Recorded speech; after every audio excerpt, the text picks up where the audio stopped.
안녕하세요. 부자 오빠입니다. 요즘 레버리지에 관심이 많으신 것 같아서 오늘은 S&P 500 지수 기반의 3배 레버리지인 U-프로와 2배 레버리지인 SS5에 대해서도 준비를 한번 해봤습니다. 혹시 주리리 분들이 계실 수 있으니까 잠깐 간단하게 설명을 해드리자면 S&P 500은 미국에서 가장 잘 나가는 500개 기업을 묶어서 지수화시킨 거라고 생각을 하시면 됩니다. 소위 미국 3대 지수 중 하나에 이제 포함이 되죠.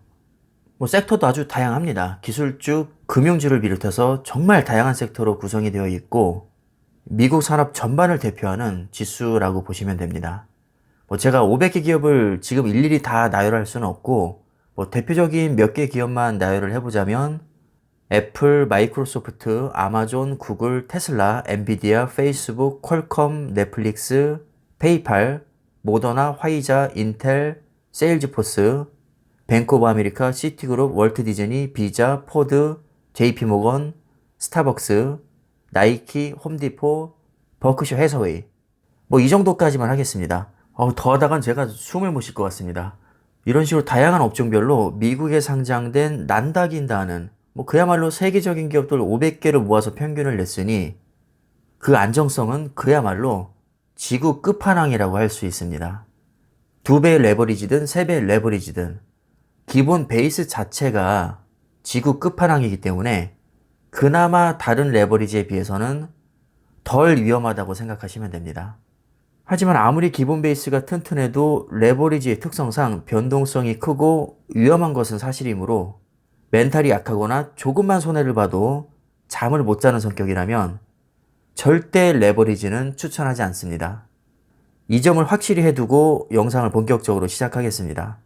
먼저 여러분들이 가장 궁금해하실 최근 1년 수익률부터 보겠습니다. S&P 500을 한 배수로 추정하는 SPY는 34%, 2배로 추정하는 SSO는 78%, 3배로 추정하는 U-는 134%입니다. 정확히 2배, 3배는 아니지만 확실히 수익률이 높긴 합니다. 그리고 참고하시라고 나스닥 100을 3배로 추정하는 TQQQ도 한번 추가를 해봤는데 정말 놀랍게도 125%로 U-보다 1년 수익률이 떨어집니다. 아마 이걸 보시고 깜짝 놀라신 분들이 많으실 겁니다. 왜냐면 일반적으로 나스닥 100이 S&P 500보다는 수익률이 더 좋기 때문입니다. 자, 여기에는 반전이 있습니다. 이번에는 5년으로 한번 길게 보겠습니다. TQQQ와 U-프로 수익률을 비교해보면 확실히 TQQQ가 1722%로 압도적인 성과를 보여주고 있고 U-는 573%밖에 안 됩니다. 물론 573%도 엄청난 수익률이지만 상대적으로 TQQQ에 비해서는 수익률이 초라해 보이죠. 왜 이런 결과가 나왔을까요? 추측컨대 최근 1년 동안 유독 S&P 500 수익률이 나스닥 100보다 좋았던 것은 아마도 금융주의 영향이 크지 않았나 생각을 해봅니다. 지금 이 화면을 보시면 나스닥 100을 추종하는 QQQ와 금융주인 JP모건, 뱅크 오브 아메리카, 시티그룹, 웰스파고 이렇게 5종목의 최근 1년간 수익률을 비교해보면 QQQ가 35%로 꼴찌입니다. 반면에 금융주들은 훨훨 날고 있죠. 특히 웰스파고는 130%라는 정말 어마어마한 수익률이 나왔는데 심지어 나스닥 100 기반 3배의 레버리지인 TQQQ보다도 수익률이 더 좋습니다. 아니 무슨 이런 경우가 다 있나요? 솔직히 저도 좀 놀랐는데 어쩌다 이런 결과가 나왔을까요? 최근 1년 동안 우리가 뉴스에서 지겹게 들어왔던 게 뭐였죠? 맞습니다. 바로 테이퍼링과 금리 인상입니다. 테이퍼링은 이제 막 시작했고 금리 인상은 아마 내년부터 시작할 것 같은데 이미 그 우려감이 선반영돼서 기술주들은 상대적으로 움츠려들었고 금융주들은 크게 올랐습니다. 왜냐하면 금리가 인상되면 기술주들은 이자 부담이 커지고 은행들은 실적이 좋아질 테니까요.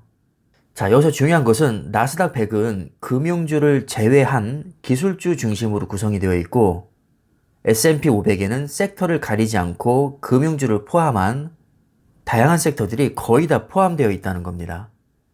오해하시면 안 될 게 나스닥 100 상승률이 구리다는 게 아니라 많이 올랐지만 최근 1년 동안 상대적으로 S&P 500보다 덜 올랐다는 뜻입니다. 여기에 금융주가 일정 부분 기여를 했다는 것이고 그로 인해서 평소에 앞서던 수익률이 최근 1년 동안에는 살짝 밀렸다. 이렇게 이해를 하시면 될 것 같습니다. 금융주는 하나의 단편적인 예일 뿐이고 당연히 다른 섹터들도 조금씩 영향을 주고받았을 겁니다. 뭐 예를 들면 델타 변이 확산으로 제약회사들도 주가가 많이 올랐거든요. 물론 나스닥 100에도 제약주가 아예 없는 것은 아닙니다. 모더나 같은 경우는 S&P 500과 나스닥 100에 다 들어가 있죠. 하지만 화이자와 머크사는 나스닥 100에는 없고 S&P 500에만 있습니다. 아무래도 델타 변이 확산으로 제약주 실적이 좋아졌을 테니까 당연히 주가도 올랐을 것이고 그 영향이 ETF에도 작용을 했다고 봅니다. 다시 본론으로 돌아와서 이제 S&P 500이 얼마나 광범위하고 안정적인지 감이 오셨을 겁니다. 많은 섹터를 품고 있다 보니까 특정 섹터의 영향을 크게 받지 않고 상호 보완의 관계에 있으면서 기본적으로 변동성이 매우 작습니다. 금리 인상만 해도 그렇습니다. 기술주가 약세를 보여도 금융주가 강세를 보이니까 각 섹터들끼리 자연스럽게 상호 보완을 해줍니다. 반면 나스닥은 기술주에 편중이 되어 있다 보니까 오를 땐 무섭게 오르지만 떨어질 때도 무섭게 떨어지는 경향이 있죠. 이게 공식처럼 딱 떨어지는 것은 아니지만 뭐 굳이 좀 정의를 내리자면 안정성은 S&P 500이 한 수 위라고 볼 수 있고 기대 수익률은 나스닥 100이 조금 더 높다고 보시면 됩니다. 정말 아이러니하죠. 최고의 안정성을 추구하는 S&P 500 지수를 기반으로 변동성이 큰 3배 레버리지를 한다?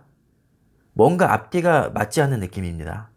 그래서 더 매력적일 수도 있겠네요. 일반적으로 레버리지는 무조건 위험하다는 편견이 있는데 저는 그렇게 생각하지 않습니다. 솔직한 얘기로 족보도 없는 개잡주 한배수 추종 ETF보다는 S&P 500 지수를 기반으로 하는 U%가 훨씬 더 안정적이라고 생각합니다. 레버리지 자체가 변동성과 리스크가 큰 것은 맞지만 기초지수가 뭐냐에 따라서 느낌은 많이 달라질 수 있습니다. 오히려 내가 잘 알지도 못하는 종목에 투자하거나 무리한 빚을 내서 투자하는 게 레버리지보다 훨씬 위험합니다. 레버리지라도 여윳돈으로 적정 비중으로 투자한다면 생각보다 그렇게 위험하지는 않습니다. 분명히 레버리지만의 장점이 있습니다. 예를 들어서 300만 원으로 한배수 SPY에 투자를 할 수도 있겠지만 100만 원으로 U%에 투자해도 비슷한 효과를 낼 수 있습니다. 그래서 100만 원만 투자하고 남는 200만 원은 현금 보유를 하거나 채권에 투자할 수도 있겠죠. 극단적으로 S&P 500이 70% 폭락했다고 가정하면 오히려 한배수 SPY에 투자한 것보다 현금 보유하면서 3배수 U%에 투자한 게 더 나을 수도 있습니다. 왜냐하면 상승장에서는 비슷한 효과를 내면서도 물타기 자금을 3분의 2나 비축해뒀기 때문이죠. 이렇게 잘만 활용하면 오히려 상승장에서는 비슷한 효과를 내면서도 폭락장에서는 드라마틱한 물타기를 할 수 있는 게 바로 레버리지의 장점입니다. 풀대출 몰빵, 묻지마 투자가 위험한 거지 레버리지 자체가 위험한 것은 아닙니다. 또 다른 예를 들어볼까요? 그냥 100만 원만 U%에 투자하고 나머지 50만 원이나 100만 원은 그냥 인버스에 투자를 할 수도 있습니다. 그렇게 되면 상승장에서는 비슷한 효과를 내면서도 하락장에서는 인버스로 인해서 수익이 나니까 3배 레버리지로 손해보는 것을 어느 정도 만회할 수가 있겠죠.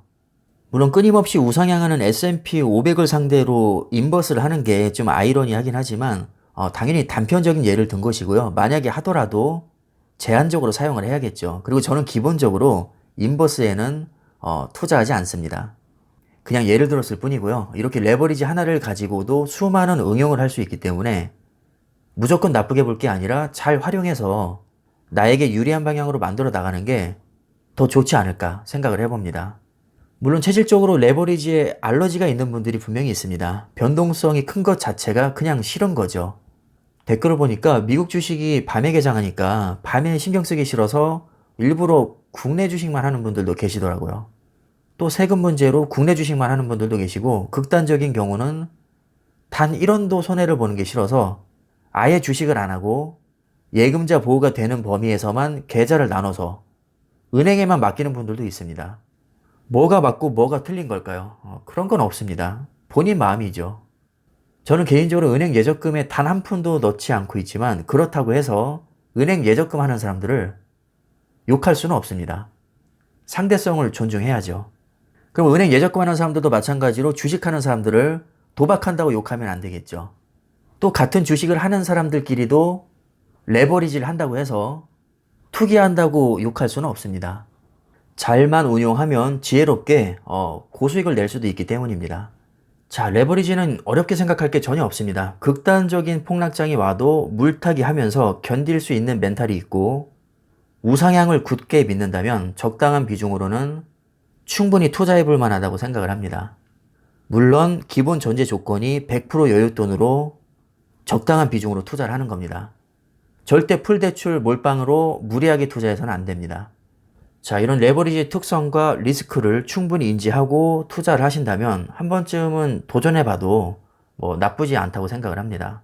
최종 선택은 언제나 본인 몫인 거 아시죠?